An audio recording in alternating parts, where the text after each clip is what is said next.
मेरे सभी बच्चों, यदि तुमने यह संदेश समझ लिया तो समझो तुमने अपने जीवन में कई सफलताएं हासिल कर ली। सुनो और समझो।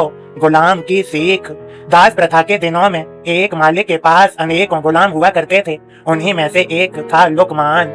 लुकमान था तो सिर्फ एक गुलाम, लेकिन वह बड़ा ही चतुर और बुद्धिमान था और उसकी ख्याति दूर दराज के इलाके फैलने लगी थी। एक दिन इस बात की खबर उसके मालिक को लगी। मालिक ने लुकमान को बुलाया और कहा, सुनते हैं कि तुम बहुत बुद्धिमान हो। मैं तुम्हारी बुद्धिमानी की परीक्षा लेना चाहता हूँ। अगर तुम इम्तिहान में पास हो गए तो तुम्हें गुलामी से छुट्टी दे दी जाएगी। अच्छा, जाओ, एक मरे हुए बकरे को काटो और उसका जो हिस्सा बढ़िया हो उसे ले आओ। लुकमान ने आदेश का पालन किया और मरे हुए बकरे की जीभ लाकर मालिक के सामने रख दी। कारण पूछने पर कि जीभ ही क्यों लाया, लुकमान ने कहा, अगर शरीर में जीभ अच्छी हो तो सब कुछ अच्छा ही अच्छा होता है। मालिक ने आदेश देते हुए कहा, अच्छा, इसे उठा ले जाओ और अब बकरे का जो हिस्सा बुरा हो उसे ले आओ। लुकमान बाहर गया, लेकिन थोड़ी ही देर में उसने उसी जीभ को लाकर मालिक के सामने फिर रख दिया। फिर से कारण पूछने पर लुकमान ने कहा, अगर शरीर में जीभ अच्छी नहीं तो सब कुछ बुरा ही बुरा है। और उसने आगे कहते हुए कहा, मालिक, वाणी तो सभी के पास जन्मजात होती है, परंतु बोलना किसी किसी को ही आता है। क्या बोलें, कैसे शब्द बोलें, कब बोलें, इस एक कला को बहुत ही कम लोग जानते हैं। एक बात से प्रेम झरता है और दूसरी बात से झगड़ा होता है। कड़वी बातों ने संसार में न जाने कितने झगड़े पैदा किए हैं।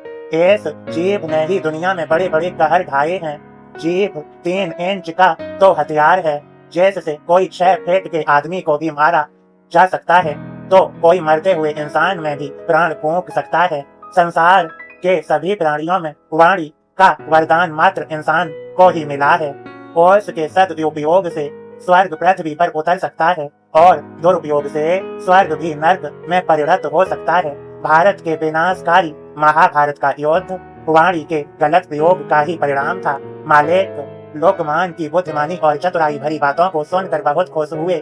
आज उनके गुलाम ने उन्हें एक बहुत बड़ी सीख दी थी और उन्होंने उसे आजाद कर दिया।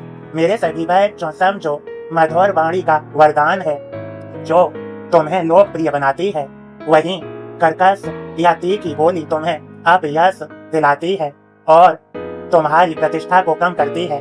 आपकी वाणी कैसी है, यदि वो तीखी है या सामान्य भी है तो उसे मीठा बनाने का प्रयास करिए। आपकी वाणी आपके व्यक्तित्व का प्रतिबिंब है, उसे अच्छा होना ही चाहिए। मेरे सभी बच्चों, सदा खुश रहिए। मेरा तुम्हें सभी को कृपा भरा आशीर्वाद। अपनी वाणी पर ध्यान दीजिए और इस संदेश को ज्यादा से ज्यादा शेयर करिए। कम बोलिए, उतना ही बोलिए जितना जरूरी है और अच्छा बोलिए। सद्भावना से भरा हुआ रखिए अपने आप को। खुश रहिए। सबका मालिक एक।